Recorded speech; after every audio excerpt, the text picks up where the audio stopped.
and declared unto them how he had seen the Lord in the way, and that he had spoken to him, and how he had preached boldly at Damascus in the name of Yahushai. And he was with them coming in and going out at Jerusalem. And he spake boldly in the name of the Lord Yahushai, but disputed against the Grecians. But they went about to slay him, which when the brethren knew, they brought him down to Caesarea, and sent him forth to Tarsus. Then had the churches rest throughout all Judea and Galilee and Samaria, and were edified, and walking in the fear of the Lord, and in the comfort of the Holy Spirit were multiplied. And it came to pass, as Peter passed throughout all quarters, he came down also to the saints which dwelt at Lydda. And there he found a certain man named Aeneas, which had kept his bed 8 years, and was sick of the palsy. And Peter said unto him, Aeneas, Yahushai maketh thee whole.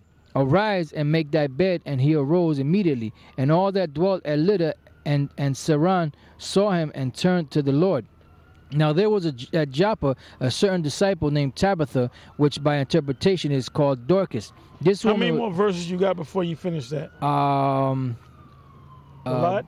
No, about 8 or 9.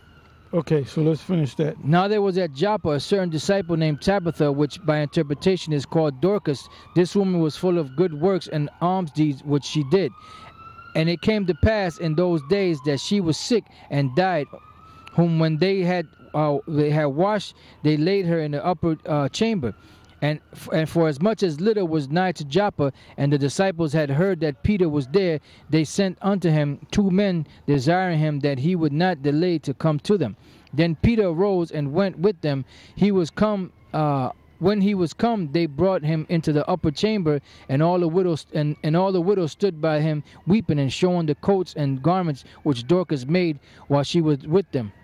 But Peter put them all forth, and kneeled down and prayed, and turning him to the body said, Tabitha, arise. And she opened her eyes, and when she saw Peter, she sat up. And he gave her his hand, and lifted her up.